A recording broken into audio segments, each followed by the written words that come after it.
I realized this evening that I never did something I normally do every year, which is to have sort of a yearly recap.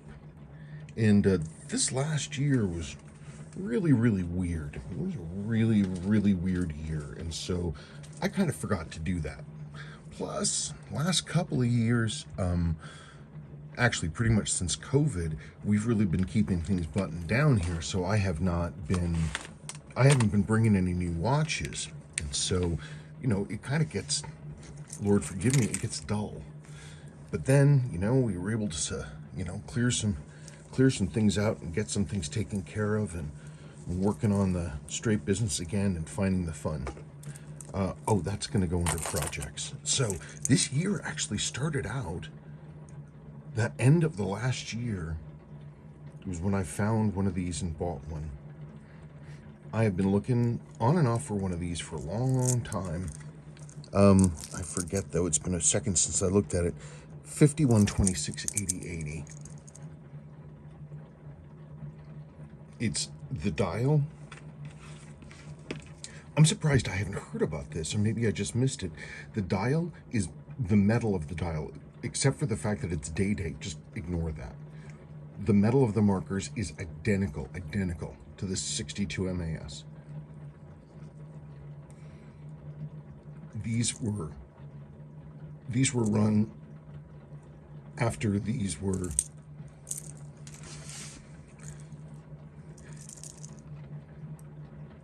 yeah, it's just a beautiful watch. It was a real privilege to see one. It's really fun to be able to bring this in and get an idea of it. I mean, and for a watch with a 62 MAS dial, I mean, that's wacky. I mean, it's even got like the little, see the little angled inwards and everything else like that.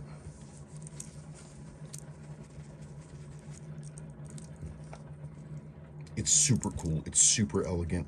And the 5126 movement, when serviced, is really solid. I wish it was hacking, but it's still really, really solid. That was a cool watch to get.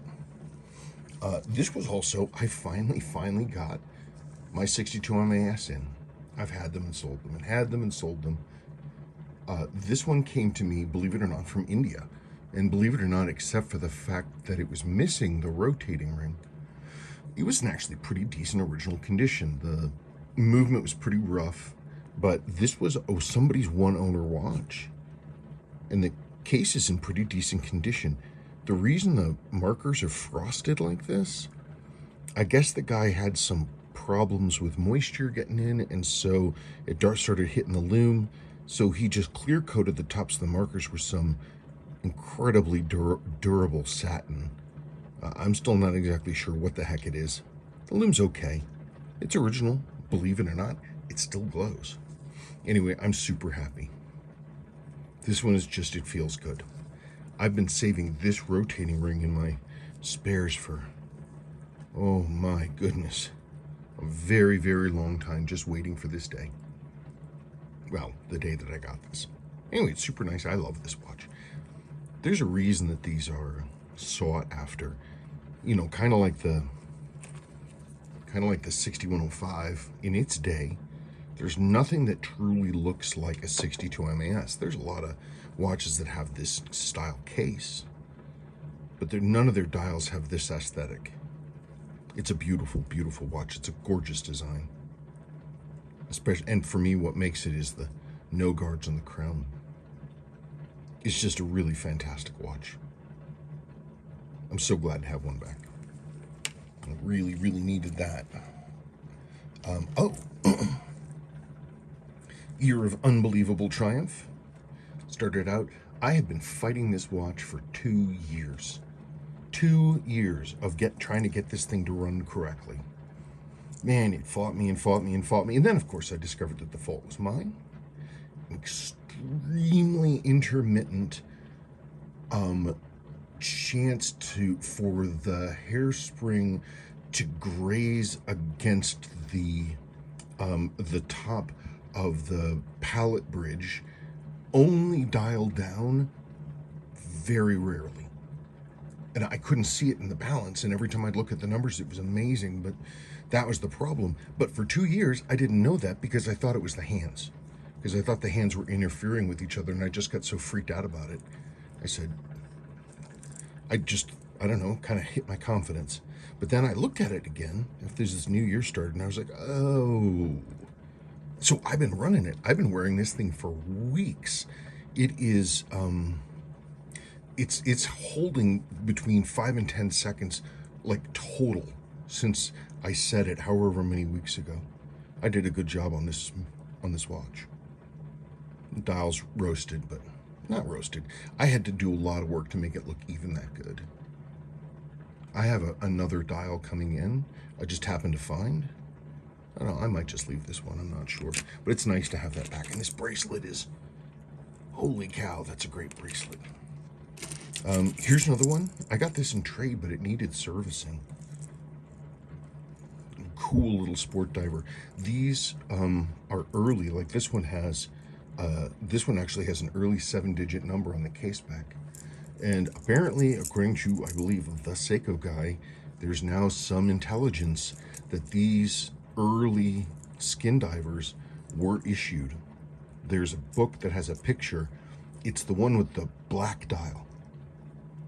I mean, this blue is real. It was this model. I don't know if anybody was issued a blue one, but apparently those other ones are the deal. And this is that kind of bracelet that it was on. Oh, speaking of bracelets, this was the year I finally found a watch that I liked the fish scale on. I love this bracelet. I've just never found anything to wear on it. But then I got this slim case, again, right at the beginning of the year.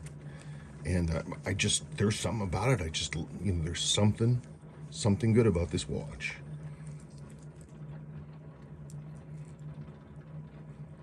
It's a nice piece. But the fish scale bracelet, I think just looks fantastic on it. I need to find a way to do some better end links, but I just think it looks great on that fish scale. And these are Chrysler Stellux, by the way. You can tell by the flat clasp that doesn't have the two little teeth claspy diddly things right here. Oh, Chrysler Stellux. Yeah, there we go. Upside down.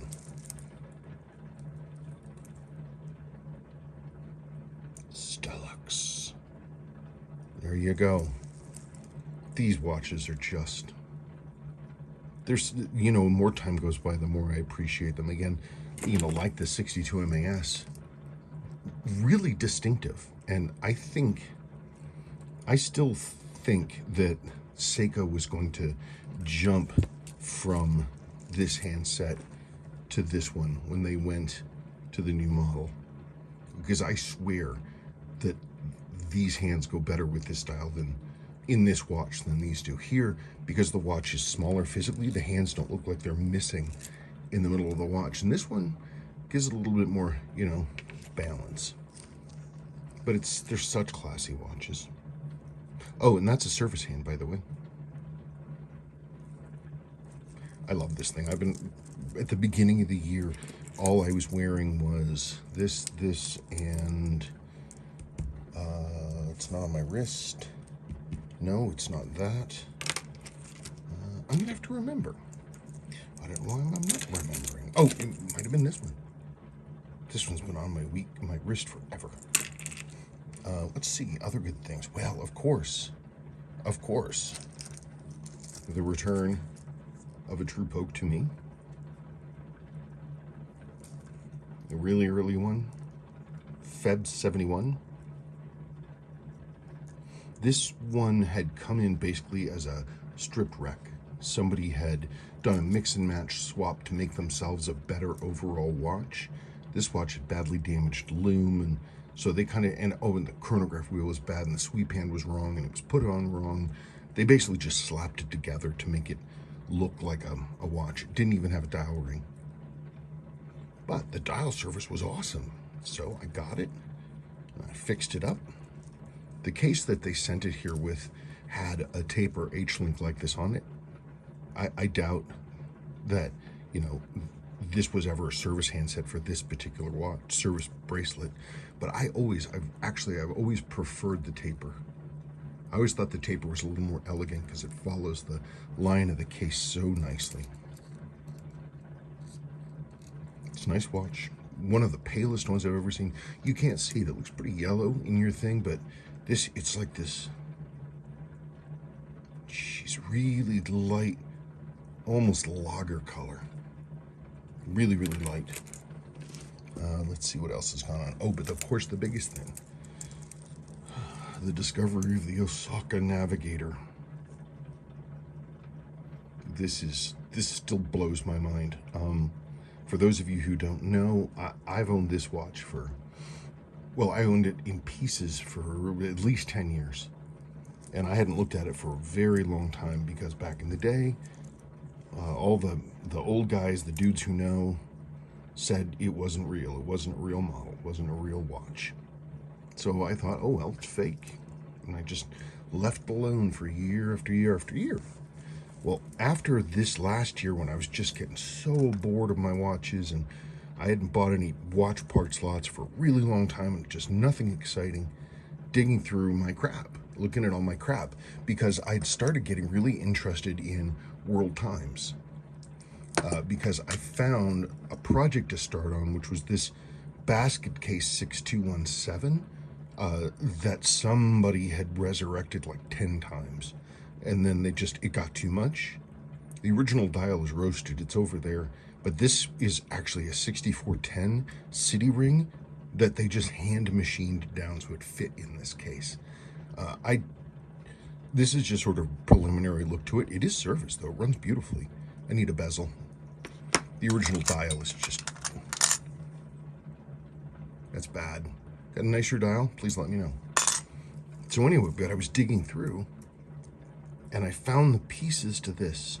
And I had just gone through a whole bunch of Navigators. I was looking at them, just happened to be doing it.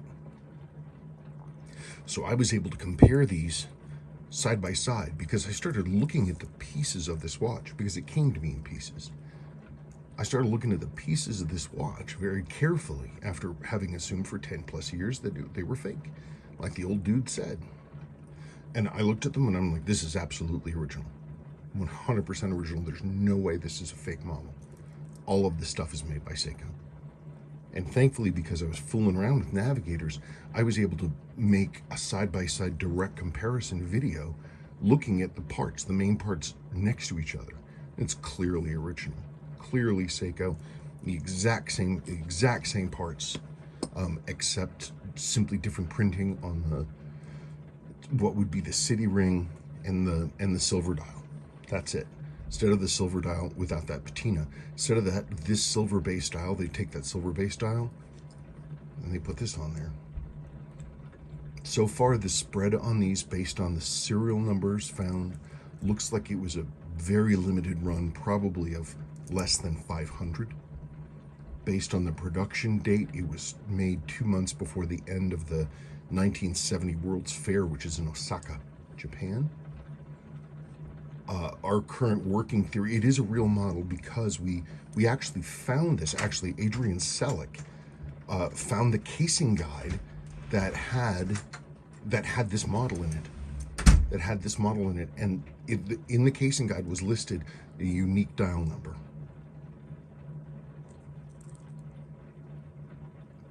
My current theory is that these were made for internal distribution by Seiko, for dignitaries and for staff. Thank you to people who worked, that kind of thing. There were other Seiko watches that were like official Osaka ones, and they would have a cherry blossom on the dial.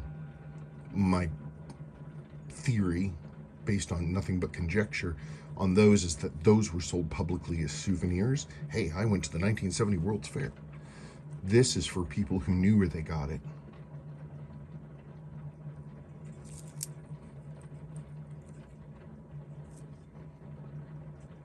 So it did need that. And examples that have been found, the few examples that have been found, they're all over the world. They're scattered all over the world.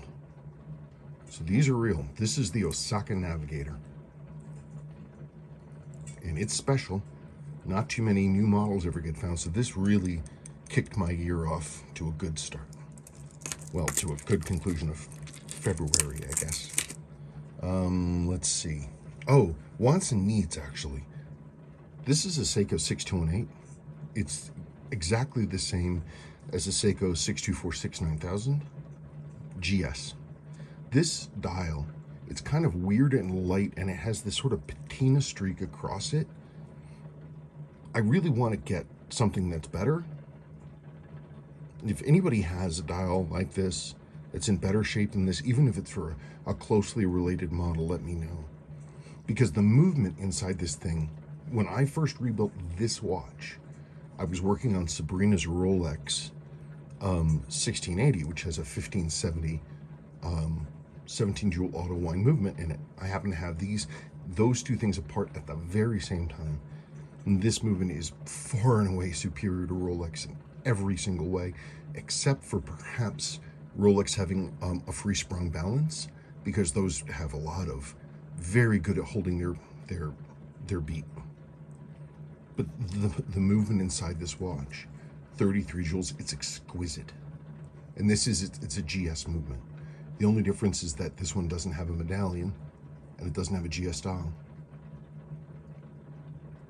This streak across the dial just drives me nuts.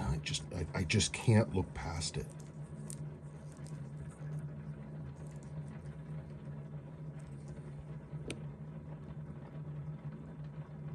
So y'all have anything better, please let me know. Speaking of wants and needs, I have finally built and found a correct bracelet for my blue jumbo, my petrol jumbo, but these end links got mangled. Jonathan Koch actually did this because he tried to make them to convert this bracelet for a hooded lug. I was able to, after a very many number of years, I was able to uncoil them, and so they actually work. They don't look great. I'm going to work to make them look better. But if anybody has a set of the correct end links for this watch, please, please, please let me know. Please. I would really super appreciate it. More wants and needs. This is going to be one of my projects this year. This is a this is Grand Seiko with gold cap. This isn't gold plated. This is actually a cap of gold on top of it. I really want to bring this one back, but this dial, it's too much for me. Anybody have a better dial for one of these? Anything? Please let me know, because I want to get this one running. I think it's about time that I had a fancy dress watch. Last item of business. I'm looking for more information on this watch. This was a mystery watch I've had for a few years now. It came from Stephen Moore in the Isle of Man. It's a 7009-9000, but it has this unusual loomed military style face, and the case is made ALH. It's aircraft grade aluminum. Why? So anybody know anything about this, please let me know. Okay, that's it. Thanks for sitting through this. I appreciate it. Ooh, I'm super looking forward to starting to get glitzy. So I'm finally going to service this piece that's been sitting around here for years. I'm probably going to get that going, because I think that was pretty cool. Okay, thank you, folks.